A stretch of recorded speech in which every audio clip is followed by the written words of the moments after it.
everybody. It's Thanksgiving. I'm here to share a nice, cool recipe that I found online and I want to share with you. Now, Thanksgiving is a holiday for families, and sometimes it can be a little complicated to come up with a great recipe. I prefer to brine my turkeys. A lot of people don't really brine their turkeys, but past couple years I've been brining. This year I decided to share this recipe that I found online with the turkey.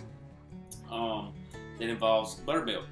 Buttermilk is cultured, and the acidity in the buttermilk helps keep the meat juicy and tenderize the meat.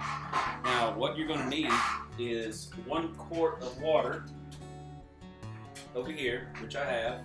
What you're going to do is you're going to bring this to a boil, and once it comes to a little bit of a boil, you're going to take a half a cup of kosher salt. Alright? Put this in here and you're going to let it dissolve.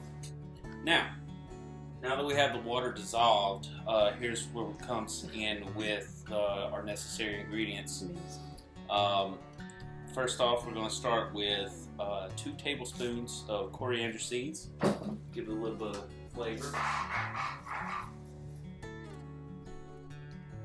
And then next, we're going to import 6 bay leaves. Now, you can use fresh bay leaves. You can get a lot more flavor using the fresh bay leaves, but if you can't find fresh bay leaves, you can always use the dried bay leaves. They still have a wonderful aroma to them and add a really good flavor to them. So I'm going to add 6 bay leaves. Just a couple. Okay.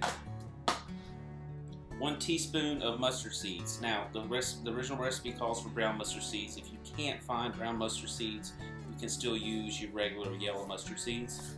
These are really good. It's important to always smell your ingredients. You want to make sure it really gives you a sense of what your brine is going to smell like. Use 1 tablespoon of fennel seeds to give it that little bit of anise taste to it.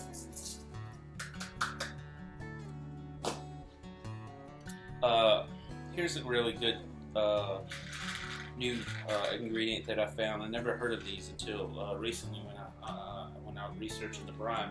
These are what you call juniper berries, and they're very have a very distinct smell. Add a little bit of a gin aroma to the mix along with.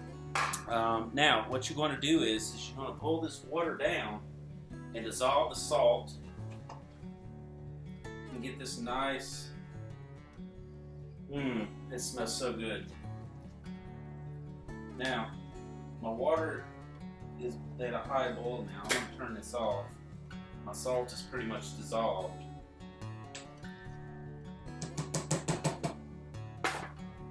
Now, you want to set this off the fire. And you want to cool this down. You want to bring this to room temperature. Another good thing to keep in mind with brining your turkeys, as I mentioned earlier, you can pretty much add anything you want to a brine when it comes to poultry. They have what I'm using today, which is farm-grown poultry blend. Okay, and what's included in this is rosemary, sage, and thyme. The original recipe calls for a bunch of thyme, like 1 single bunch of thyme, but I'm going the extra mile and adding a little bit of rosemary and sage along with this to kind of give it that extra ingredient, just a little bit more, to add a little bit more flavor to this brine. While this cools down, I want to mention also, when you're using your brine, I'm using an 18 to 24 pound turkey roasting bag. You can get brine bags, but I was unfortunately unable to find an actual brine bag, but this has worked just as well. As you can see, it's pretty large. So this is a 14-pound turkey, and then I also have a Rubbermaid container to set this in. It's very important that you get something that's you can be able to set this in so it holds the brine and it's not going to spill out, because you're going to have to sit this in the refrigerator for up to 24 hours so the meat can absorb all that flavor. Also, I have 1 whole onion chopped to add a little bit of flavor, and 6 chopped garlic cloves. Now I used the elephant garlic. It's a little bit larger than a regular garlic clove.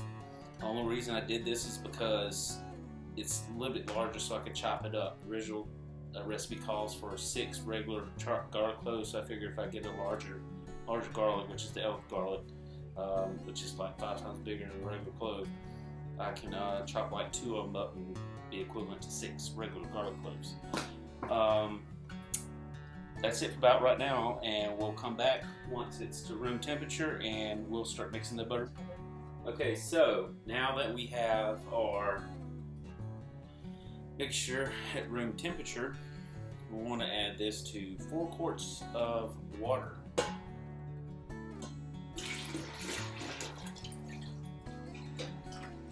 Give that a good stir.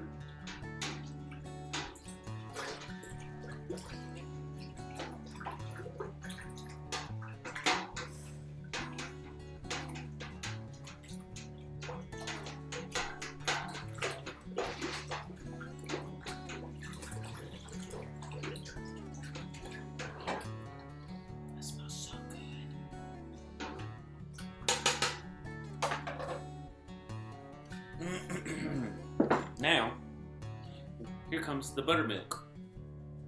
3 quarts of buttermilk.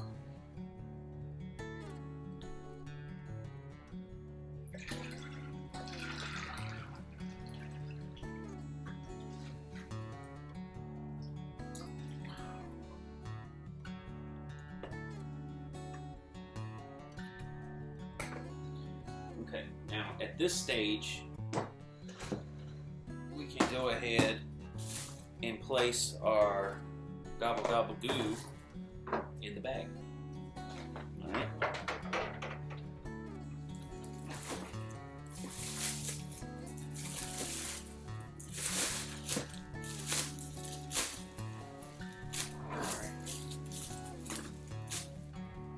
We'll give this one last good stir here.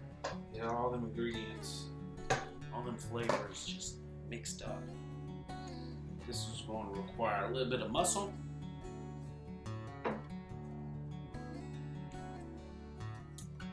Add it in.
And I'm going to add my 6 garlic cloves,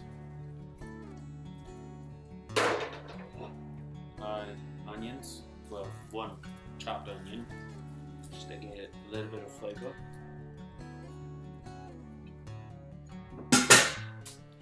and my poultry blend. Again, you can use whatever you desire. Now, once you have that in there, you're going to want to tie this off. Zip tie, or you also want to keep in mind that you want to make sure that you cover the bird completely so it all gets in there. And if it helps, you might want to give it a little bit of a shake to make sure everything kind of gets down in there. I want to spread my herbs around just a little bit. Spread everything else around. Again, tie this off.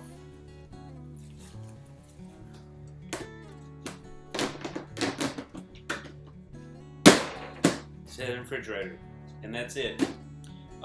Again, this is a buttermilk brine using kosher salt, coriander seeds, mustard seeds, fennel seeds, juniper berries, and buttermilk. For a little extra flavor, you can also add a little bit of sugar if you desire, brown sugar, regular green sugar, or a little bit of honey if you'd like. It's essentially a brine basically can consist of anything you want your bird to taste like. Do your research online, and good luck with your turkey and Thanksgiving, and thanks for watching. I hope you guys learned something, and have a happy Thanksgiving.